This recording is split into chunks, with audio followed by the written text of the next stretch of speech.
हाय मैत्रिणींनो, आज पाहूया आपण मऊ लुसलुशीत पुरणपोळी. महाराष्ट्रीयन सणासाठी केली जाणारी खास पुरणपोळी. त्यासाठी मी इथे 2 वाटी हरभऱ्याची डाळ स्वच्छ धुवून घेतली आहे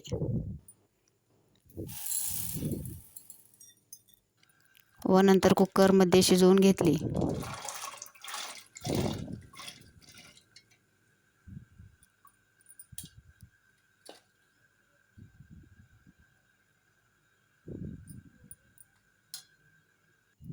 शिजवून घेतलेले डाळीमधील पाणी पूर्ण काढून घेतले व जेवढी डाळ असेल तेवढाच गूळ वापरून पुरण तयार करून घेतले. 2 वाटी डाळ असेल तर 2 वाटी गूळ वापरावा. पोळ्या एकदम परफेक्ट बनतात.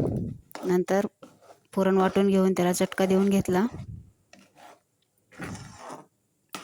छान असं बारीक गॅसवरती एकसारखं हलवून पुरणाला चटका देऊन घेतला. पुरणामध्ये असा चमचा ठेवल्यानंतर व्यवस्थित राहिला तर पुरण तयार झाले आहे असे समजावे. नंतर त्यामध्ये विलायची, बडीशेप, सुंठ याची पावडर टाकून घेतली. पुरण आपले तयार आहे. नंतर आमटी बनवण्यासाठी एका पातेल्यामध्ये थोडे तेल घालून घेतले. नंतर जिरे मोहरी टाकली.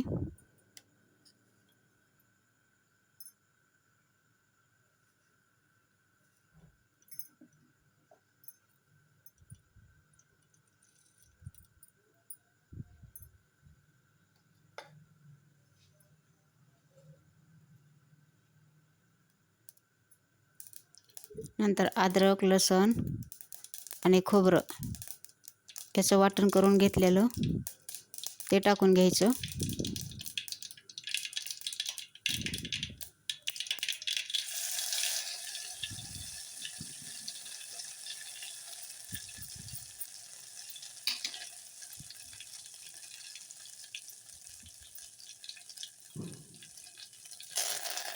नंतर कोथिंबीर टाकून घेतली व घरगुती काळा मसाला.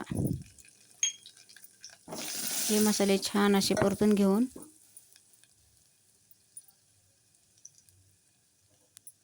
त्यामध्ये तयार केलेले येळवणी टाकून घ्यायचे.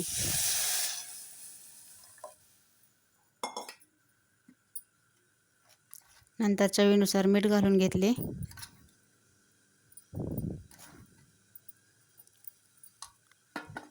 व आमटीला उकळी येऊ दिली.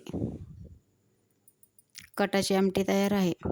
नंतर मी इथे कढी बनवण्यासाठी दह्यामध्ये थोडं बेसन पीठ टाकून घेतलं व छान मिक्स करून घेतलं. नंतर पातेल्यामध्ये तेल घालून फोडणी करून घेतली. त्यामध्ये जिरे मोहरी टाकून नंतर हिरवी मिरची, लसूण याचं वाटण केलेलं टाकून घेतलं.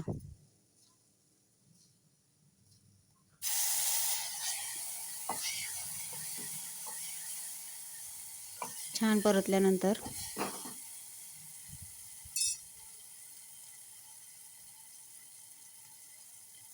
कोथिंबीर टाकली व हळद टाकून घेतली.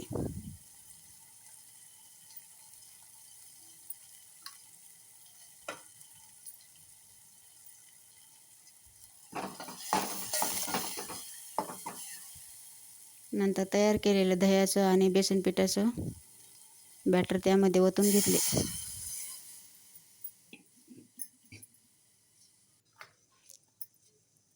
चवीनुसार मीठ टाकून कढी तयार आहे. नंतर भजी बनवण्यासाठी 1 वाटी बेसन पीठ घेतलं. कांदा, कोथिंबीर,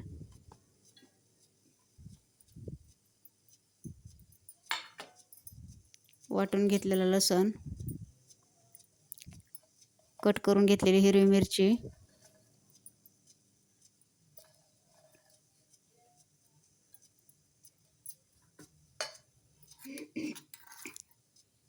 चवीनुसार मीठ घालून घेतले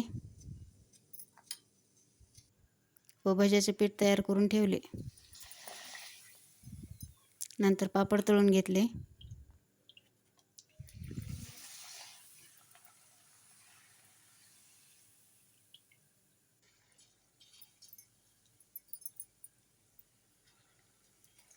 नंतर गरम तेलामध्ये भजे सोडून घेतले.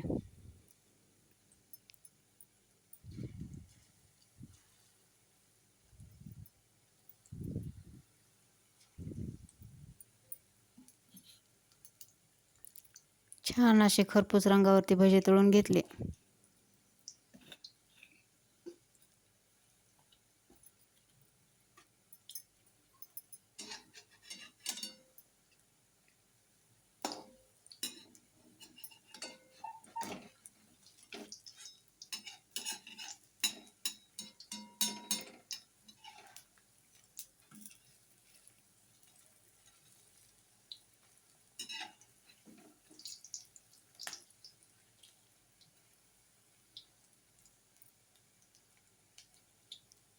नंतर पोळी बनवण्यासाठी पीठ भिजवून घेतले आहे.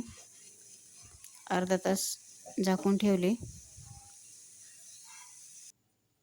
नंतर त्यामधील एक उंडा घेऊन त्याची अशी गोल पारी करून त्यामध्ये पुरणाचा गोळा ठेवून भरून घ्यायचा.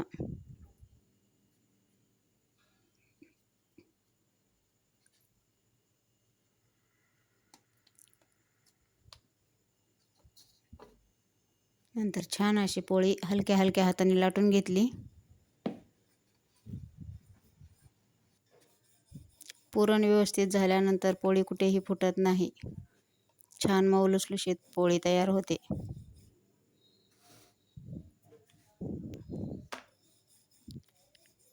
हलक्या हलक्या हाताने छान अशी सगळीकडून लाटून घेतली.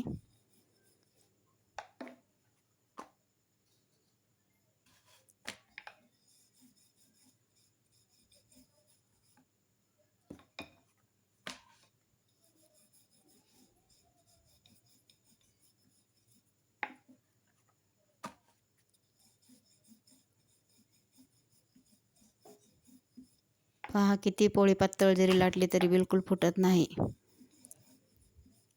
आणि पोळपाटवरती पेपर न टाकता सुद्धा छान लाटता येते.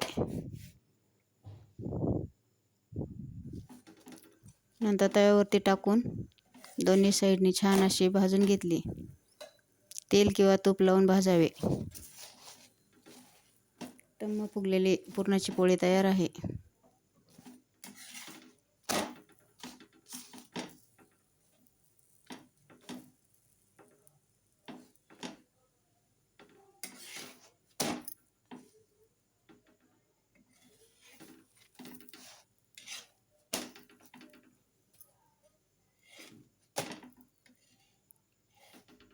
तयार आहे इथे महाराष्ट्रीयन पुरणपोळीचे पूर्ण ताट. माझी ही रेसिपी कशी वाटली कमेंट करून नक्की सांगा.